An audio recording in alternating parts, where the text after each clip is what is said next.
Shah Yemen एक इंसाफ पसंद बादशाह था। वो अपनी रियाया से बेहद मोहब्बत करता था। वो हमेशा उनकी भलाई और तरक्की के बारे में सोचता रहता था। उसकी सबसे बड़ी ख्वाहिश ये थी कि उसके मुल्क से गरीबी खत्म हो जाए और हर शख्स खुशहाल हो जाए।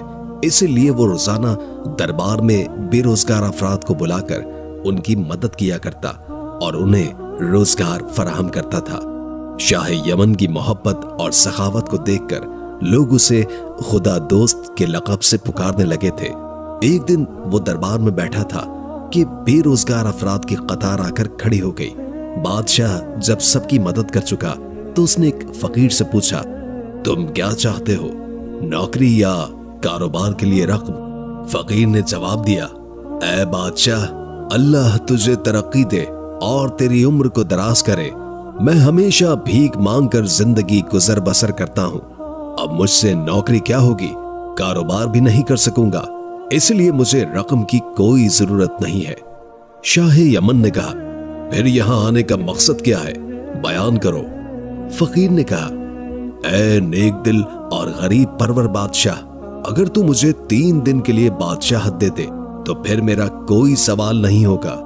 शाह यमन मुस्कुराकर बोला, अगर तुम खुद को इस काबिल समझते हो तो आओ और मेरे तख्त पर बैठ जाओ। फकीर बोला, अल्लाह तेरा भला करे, तूने मेरी सुनी है, अल्लाह भी तेरा भला करेगा। शाह यमन ने वजीर आजम से कहा, 3 दिन तक ये शख्स हमारी जगह हुकूमत करेगा, तुम इसकी खिदमत में हाजिर रहना और इसके हुक्म को दिल जान से मानना। वजीर आजम ने जवाब दिया, आलम बना, आप फिक्र न करें, मैं और दूसरे तमाम वज़रा इसके हर हुक्म को पूरा करेंगे। फिर शाह यमन ने फकीर को अपनी जगह तख्त पर बिठाया, ताज उसके सर पर रखा और उसे सलामी दी, फिर वहां से चला गया। फकीर बादशाह ने वजीर आजम की तरफ देखा, अपनी मूंछों को ताव दिया और अपनी लंबी दाढ़ी पर हाथ फेरा, फिर उसे हुक्म दिया, ऐ वजीर आजम, तुम फौरन हमारे लिए नए और बादशाहों जैसे कपड़े सिलवाकर हमारे सामने पेश करो।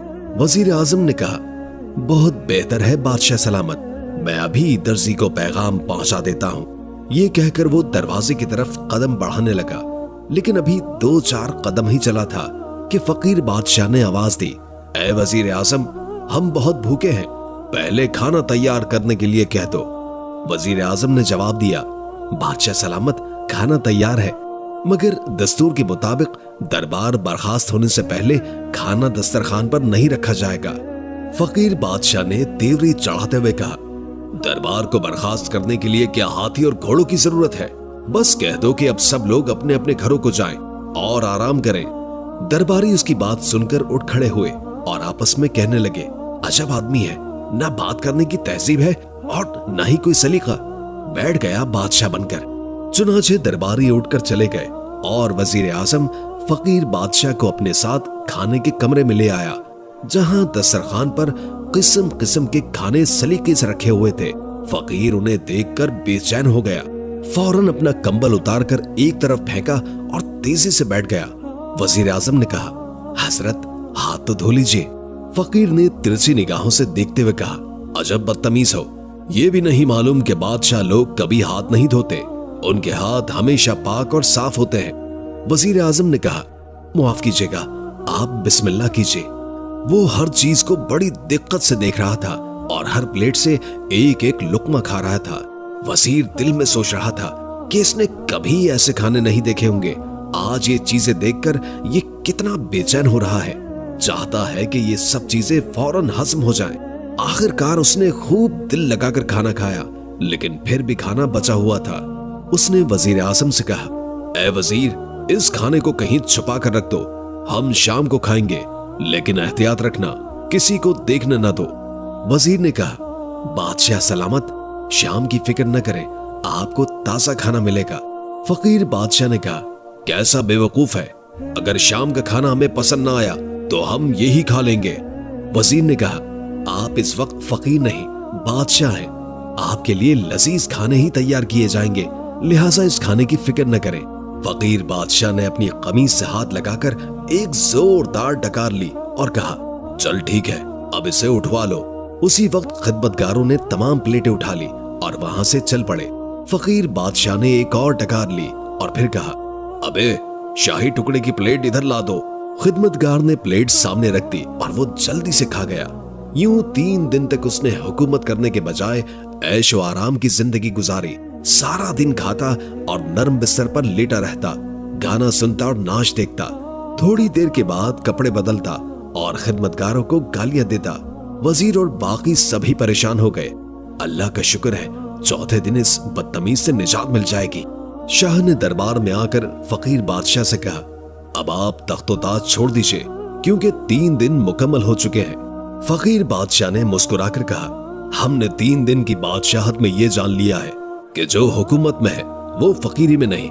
अब तक तुमने ऐश की है, अब हम ऐश करेंगे।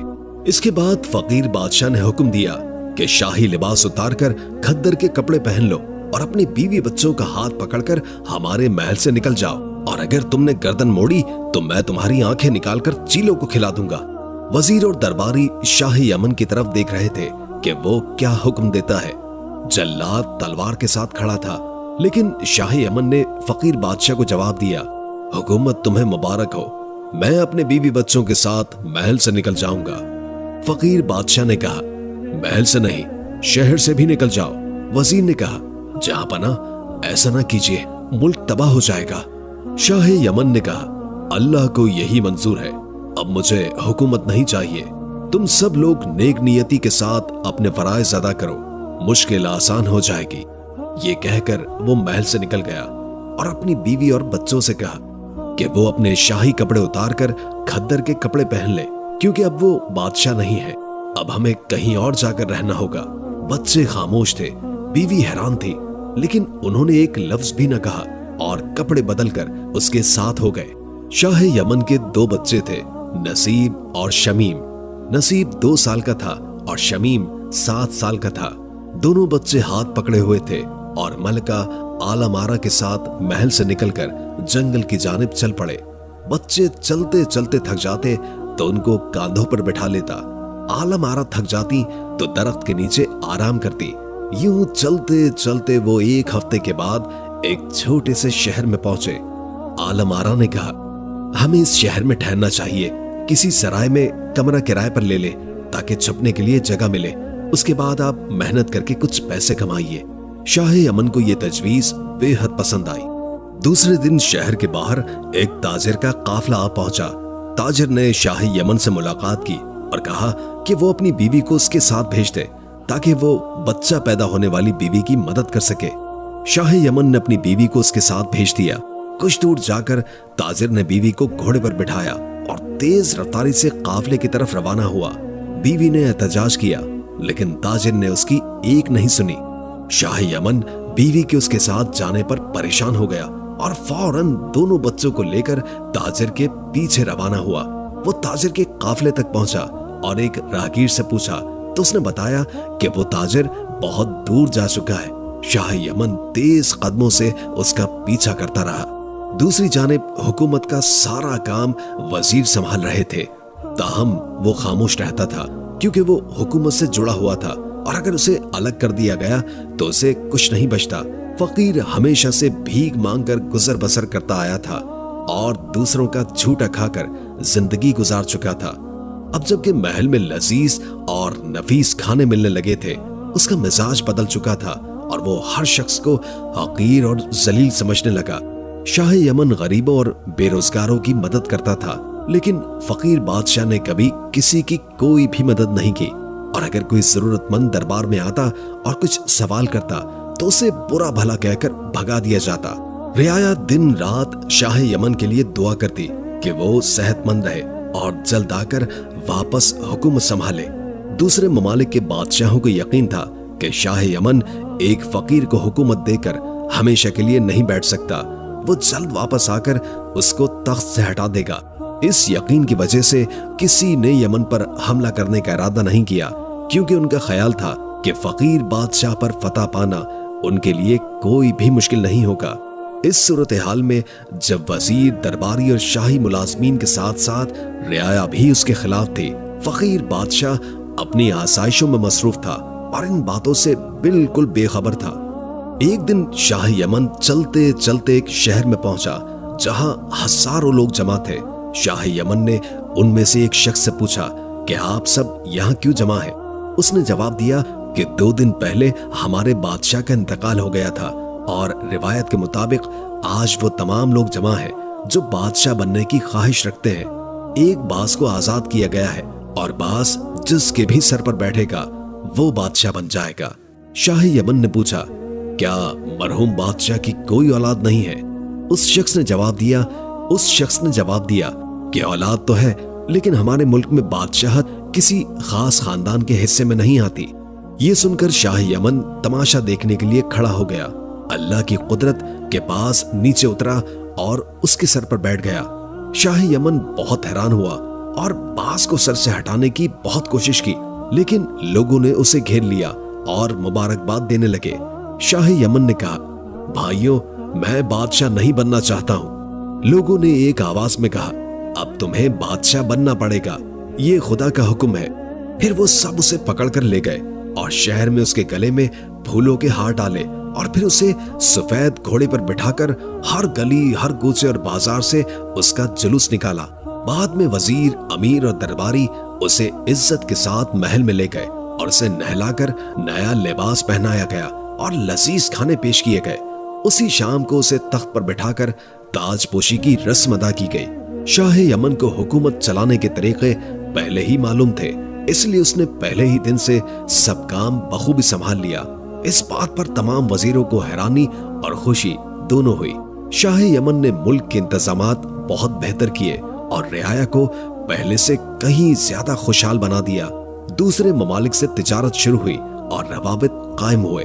2 साल में उसने मुल्क को बहुत तरक्की दी और इत्मीनान से हुकूमत की। एक दिन बैठे बैठे उसे अपने दोनों बच्चों की याद शिद्दत से आई और उसकी आंखों से आंसू बहने लगे। वजीर ने जब ये हाल देखा तो घबराकर कहा, आप शादी कर ले, अल्लाह आपको औलाद भी दे देगा। शाह यमन ने गहरी सांस ली और कहा, नहीं, मैं शादी नहीं करूंगा, बल्कि मैं चाहता हूं कि आप ऐलान करें कि हम 2 लड़के चाहते हैं, जो भी देना चाहे हमें देकर मुंह मांगे इनाम का हकदार बने। वजीर ने अगले दिन यह ऐलान करवा दिया। 3 या 4 दिन के बाद बहुत से लोग लड़कों को लेकर हाजिर हो गए। शाह यमन ने उनमें से हर लड़के को बुलाया और उनसे कुछ देर बात की। अपने तजर्बे से 2 लड़कों को शरीफ, ज़हीन और होशियार पाया तो उन्हें अपने पास बैठा लिया। उन लड़कों को 2 मुख्तलिफ अफराद लेकर आए थे। शाह यमन ने दोनों को 5-5 हजार अशरफियां देकर रुखसत किया और लड़कों को नया लिबास पहनवा कर कहा, हम तुम दोनों को अपनी औलाद की तरह समझते हैं, हम हमेशा तुम्हारी भलाई का ख्याल रखेंगे, तुम भी हमें अपने वालिद की तरह समझना और नेक नियति से रहना। दोनों लड़कों ने वादा किया और महल में शहजादे की तरह रहने लगे। 1 हफ्ते के बाद शाह ने उनकी तालीम और तरबियत के लिए उस्ताद भी मुकर्रर किए ताकि वो हर फन में माहिर हो जाएं और किसी लायक बन सके। शाह को उन लड़कों से ऐसी मोहब्बत हो गई कि जैसे वो उसके अपने बेटे हों। रात को वो उन्हें अपने साथ सुलाता और उनके साथ नाश्ता और खाना खाता। दरबार में भी उन्हें अपने करीब बिठाकर एक को दाएं तरफ और दूसरे को बाएं तरफ बिठाता। इस तरह दोनों लड़के दरबार के आदाब भी सीखने लगे। वो सौदागर जो शाह यमन की बीवी को लेकर फरार हुआ था, उसी मुल्क का रिहायशी था। वो पहले शाह से खुशगवार ताल्लुकात रखता था और जब अपने मुल्क वापस आया तो उसे मालूम हुआ कि शाह यमन का इंतकाल हो चुका है और अब एक नया बादशाह हुकूमत कर रहा है। वो खुशामद की आदत का शिकार था, इसलिए वो बहुत से तोहफे लेकर बादशाह की खिदमत में हाजिर हो गया और कहने लगा, आलम पना, मैं इस मुल्क का रिहायशी हूँ और सौदागर हूँ। 2 साल बाहर रहने के बाद वापस आया हूँ और आपके लिए ये तोहफे लेकर आया हूँ। बादशाह ने तोहफे को कबूल किया और उसे नेक आदमी समझकर अपने मसाहिबों में शामिल कर लिया। सौदागर रोज आता और मुख्तलिफ कहानियां सुनाता और चमचागिरी करता रहता। जब 1 या 1.5 महीने तक ये सिलसिला जारी रहा तो बादशाह को यकीन हो गया कि वो कोई नेक शख्स नहीं है। फिर एक रात बादशाह ने दोनों लड़कों से कहा, कल रात जब ये सौदागर महल से निकले तो तुम दोनों उसके पीछे जाना और देखना कि ये कहाँ रहता है और इसके पास कौन कौन से लोग आते हैं। दूसरे दिन रात को दोनों लड़के उसके पीछे चल पड़े। वो कहीं नहीं रुका और सीधा अपनी हवेली में चला गया। दोनों लड़के हवेली के दरवाजे के करीब दीवार से लगकर बैठ गए। उनमें से एक लड़के को नींद आने लगी तो वो दूसरे से कहने लगा, भाई मुझे बहुत नींद आ रही है, खामोश रहने से बेहतर है कि हम आपस में बातें करें। दूसरा लड़का बोला, अच्छा तो ये बताओ कि तुम्हारे बाप ने तुम्हें 5000 अशरफियों में क्यों बेच दिया? क्या वो तुमसे मोहब्बत नहीं करता था? पहले लड़के ने जवाब दिया, वो मेरा बाप नहीं था, वो तो एक मछेरा था। मेरा बाप तो यमन का बादशाह था। एक रोज वो मुझे और मेरे भाई नसीम को दरिया के किनारे ले गया। नसीम को छोड़कर मुझे कांधे पर बिठाया और दरिया में उतर गया। जब हम दरिया के बीच पहुंचे तो नसीम की चीख सुनाई दी। भेड़िया उसे उठाकर ले जा रहा था। मेरा बाप भी घबरा गया और मैं चीखने चिल्लाने लगा। बस इसी घबराहट में मेरे हाथ छूट गए और मैं दरिया में गिर पड़ा। मुझे कुछ भी होश नहीं रहा, लेकिन जब आंखें खुली मैं मछेरों की झोपड़ी में एक चटाई पर लेटा हुआ हूँ। मछेरों ने मेरी परवरिश की और जब बादशाह का ऐलान सुना तो मुझे लेकर 5000 अशरफियों में बेच दिया। दूसरे लड़के ने कहा, तुम्हारे भाई का नाम नसीम था? उसे तो मैं जानता हूँ। वो भेड़िया नसीब को पीठ पर डालकर ले जा रहा था कि एक शिकारी ने उसे देख लिया और अपने घोड़े को दौड़ाते हुए उसके पीछे चल पड़ा। कुछ ही देर के बाद वो शिकारी भेड़िए के करीब पहुंचा और उसे तीर से मार डाला। फिर उसने नसीब को घोड़े पर बिठाया और अपने घर ले गया। शमीम कहने लगा, क्या तुम मुझे उसके पास ले चलोगे? शिकारी ने जवाब दिया, अब ये मुमकिन नहीं, क्योंकि उसने नसीब को बादशाह के हाथ 5000 अशरफियों में फरोख्त कर दिया था। शमीम भाईजान कहते हुए उससे चिमट गया और दोनों की आंखों से आंसू बहने लगे। उसी दौरान करीब की खिड़की से आवाज आई, मेरे बच्चों, तुम्हारी गमगीन माँ यहाँ कैद है। दोनों ने एक दूसरे की तरफ देखा और कहा, यह आवाज हमारी माँ की है, वो इस सौदागर की कैद में है। फिर वो दोनों दौड़ते हुए महल में गए और बादशाह के कदमों में गिरकर रोने लगे। बादशाह घबराकर जाग उठा और उन्हें अपने करीब बिठाकर मोहब्बत के साथ पूछा, मेरे प्यारे बच्चों, तुम अभी से क्यों वापस आ गए हो और तुम्हारी आंखों में ये आंसू कैसे हैं? दोनों ने जवाब दिया, उस सौदागर ने हमारी माँ को अपनी हवेली में कैद करके रखा है, बराए करम उसे रिहा करवा दीजिए। बादशाह ने सवाल किया, क्या तुम दोनों की माँ एक ही है? शमीम ने कहा, जी हाँ, ये मेरा भाई नसीब है, हम दोनों यमन के शहजादे हैं। उसके बाद उन्होंने बादशाह को सारी बात बता दी, जिस पर बादशाह ने उन्हें सीने से लगाकर कहा, मेरे बच्चों, मैं तुम्हारा बाप हूं, क्या तुमने मुझे नहीं पहचाना? दोनों लड़के अपने बाप से मिलकर बेहद खुश हुए और कहा, अब्बा जान, हमारी माँ को फौरन आजाद करवाइए। बादशाह ने कहा, हम समझ गए हैं, ये वही सौदागर है जिसने हमें धोखा देकर तुम्हारी माँ को अगवा कर लिया था। खैर, फिक्र न करो, कल हम उस सौदागर से बात करेंगे। दूसरे दिन सौदागर बादशाह के पास आया तो बादशाह ने कहा, आज हमारा इरादा है कि हम तुम्हारे मकान पर जाएं, लेकिन तुम खुद ही आ गए हो। सौदागर ने जवाब दिया, आलम पना, मेरा मकान आपके कदमों के लायक नहीं है, मगर चूंकि आपकी ख्वाहिश है इसलिए मैं आपको दावत देता हूं कि कल आप तशरीफ लाएं। बादशाह ने यह दावत कबूल कर ली और दूसरे ही दिन अपने दोनों बेटों और वजीर को हमरा लेकर सौदागर के महल में पहुंच गया। सौदागर ने उन सब की पजीराई की। उसके बाद उसने नाचने वाली हसीन लड़कियों को बुलवाकर उनका नाच दिखाया। नाच को देखकर बादशाह ने कहा, तुम्हारा महल बहुत खूबसूरत है, हम इसकी सैर करना चाहते हैं ताकि हमें यह मालूम हो कि महल और हवेली में क्या फर्क है। सौदागर ने कहा, बहुत अच्छा, तशरीफ लाइए। और वो सबको महल के हर कमरे में ले गया। सिर्फ एक कमरा बाकी रह गया था जिसे वो बाग की तरफ ले जा रहा था। बादशाह ने पूछा, उस कमरे को क्यों छोड़ दिया? सौदागर ने जवाब दिया, उस कमरे में कुछ खास नहीं है, अगर आप देखना चाहते हैं तो चलिए।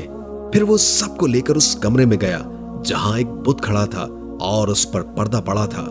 बादशाह ने कहा, उस पर्दे को हटाओ। सौदागर ने पर्दा हटा दिया तो बादशाह ने उसे गौर से देखा और पहचान लिया कि ये उसकी मलका का बुत है। उसने सौदागर से कहा, हमें ये बुत बहुत पसंद आया है, इसे फौरन हमारे महल में पहुंचा दो। सौदागर ये सुनकर घबरा गया और बोला, आलम पना, आप इस बुत का क्या करेंगे? अगर आप मुझे मुआफ कर दें तो मेरे लिए बहुत भला होगा। बादशाह ने कहा, हरगिज नहीं, ये बुत फौरन हमारे साथ जाएगा। सौदागर ने कहा, आलम पना, मुझ पर ये जुल्म न कीजिए। बादशाह ने वजीर से कहा, इसे इंतहाई एहतियात से उठवा कर ले जाओ, रास्ते में इसे नुकसान न पहुंचे। वजीर ने फौरन मुलाजमीन को तलब किया और बुत को उठवाकर पर्दा डालकर महल की तरफ ले गए और सौदागर हाथ मलता रह गया। महल में मलका के बुत को एक बहुत बड़े कमरे में रख दिया गया। उसके बाद बादशाह ने वजीर को हुक्म दिया, फौरन सौदागर को गिरफ्तार करने के लिए सिपाहियों को रवाना किया जाए। वजीर हैरान थे कि सौदागर ने तो हजारों रुपए खर्च करके दावत दी है और अपनी मर्जी के खिलाफ एक कीमती बुत दिया, फिर बादशाह उसे गिरफ्तार क्यों करवाना चाहता है। लेकिन वजीर ने कुछ न कहा और सिपाहियों को रवाना कर दिया। बादशाह ने वजीर के जाने के बाद बुत को मजीद गौर से देखा। उसकी शक्ल और कद सब कुछ मलका जैसा था। फिर उसने नसीब और शमीम से पूछा, क्या तुमने रात को ये बुत देखा था या अपनी माँ की आवाज सुनी थी? उन्होंने जवाब दिया, हमने अपनी अम्मी जान की आवाज सुनी थी। वो कह रही थी, प्यारे बच्चों, तुम्हारी गमगीन माँ यहाँ कैद है। बादशाह ने कहा, ये सौदागर बहुत मक्कार और बदमाश है। उसी दौरान सिपाही सौदागर को गिरफ्तार करके ले आए और वो बादशाह के कदमों में गिरकर बोला, आलम बना, मुझसे क्या गलती हुई? बादशाह ने कहा, जिस औरत का ये बुत है उसे हमारे सामने पेश करो। सौदागर बोला, आलम बना, मुझे नहीं मालूम कि ये किसका बुत है, मुझे तो ये एक संग तराश ने दिया था। बादशाह ने वजीर आजम से कहा, इस मक्कार शख्स को कैद खाने में डाल दो। सुबह सूरज निकलते ही सौदागर ने रहम की भीख मांगनी शुरू कर दी, मगर बादशाह ने सख्ती से कहा, तुम रहम के मुस्तहिक नहीं हो, तुम्हारा अंजाम मौत ही है। बादशाह ने सिपाहियों को इशारा किया कि इसे ले जाओ। सिपाहियों ने सौदागर को घसीटकर जेल की काल कोठरी में डाल दिया। वो चीखता चिल्लाता रहा, लेकिन किसी ने उसकी एक न सुनी। सुबह सूरज निकलने से पहले सिपाही उसे जेल से निकालकर कातिल के मैदान में ले आए। मैदान के दरमियान एक चबूतरा था, जहां दो पत्थर एक दूसरे से कुछ फासले पर रखे गए थे। जल्लाद ने सौदागर का सर झुकाकर उसकी गर्दन उन पत्थरों के दरमियान रख दी, फिर तलवार उठाकर हुक्म का इंतजार करने लगा। सौदागर का जिस्म खौफ से कांप रहा था और आंखों से आंसू बह रहे थे। जैसे ही वजीर ने गिनती शुरू की, सौदागर चिल्लाया, मुझे मत मारो, मैं बताऊंगा ये बुत किस औरत का है। बादशाह ने इशारा किया कि इसे फौरन हमारे सामने लाया जाए। सिपाहियों ने रस्सियां खोलकर उसे बादशाह के सामने पेश कर दिया। बादशाह ने कहा, बोलो, तुम क्या कहना चाहते हो? सौदागर ने एतराफ किया, आलम बना, मैं गुनाहगार हूं। मैं सिर्फ सौदागर नहीं, बल्कि मैं औरतों को अगवा करके गुलामों के बाजार में बेचने का भी काम करता हूं। सैकड़ों औरतों को फरोख्त कर चुका हूं, लेकिन कोई ऐसी हसीन नहीं मिली जिसे अपना बना सकता। सौदागर ने मजीद कहा, 2.5 साल पहले की बात है, मैं अपने काफिले के साथ यमन जा रहा था। रास्ते में हमने एक जगह पड़ाव डाला। मैं एक दिन शहर में अपने कयाम के लिए जगह तलाश करने गया। वहां एक सराय में एक सीधे साधे आदमी को देखा और उसे धोखा देकर उसकी बीवी को ले भागा। वो औरत इंतहाई खूबसूरत थी, जिसे देखकर मेरे दिल में उसे अपनी बीवी बनाने की ख्वाहिश पैदा हुई, लेकिन वो किसी भी सूरत राजी न हुई। जब मैं सफर पर जाने लगा तो मैंने उसे अपनी हवेली में कैद कर दिया। वापसी पर दोबारा मैंने उससे अपनी ख्वाहिश का इजहार किया, लेकिन उसने इनकार कर दिया। तब मैंने सोचा कि इसे गुलामों के बाजार में फरोख्त कर दूं। उसी दौरान मुझे मालूम हुआ कि आपने मेरी हवेली देखने की ख्वाहिश जाहिर की है, जिस पर मुझे खौफ हुआ कि कहीं वो औरत आपको अपने हालात न बता दे। इस खौफ की वजह से मैंने जरताश जादूगर को 1000 अशरफियां देकर इस औरत को बुत में तब्दील करवा दिया। बादशाह ने फौरन जरताश जादूगर को बुलाने का हुक्म दिया। हुक्म मिलते ही जरताश हाजिर कर दिया गया। बादशाह ने उससे कहा, क्या तुमने इस सौदागर के कहने पर एक औरत को बुत में तब्दील किया था? अब हमारे साथ चलो और इसे दोबारा असल हालत में ले आओ। जरताश ने कहा, यह गुलाम आपकी खिदमत के लिए तैयार है। बादशाह, वजीर, सौदागर और सिपाही जरताश के साथ रवाना हुए और हवेली में दाखिल हो गए।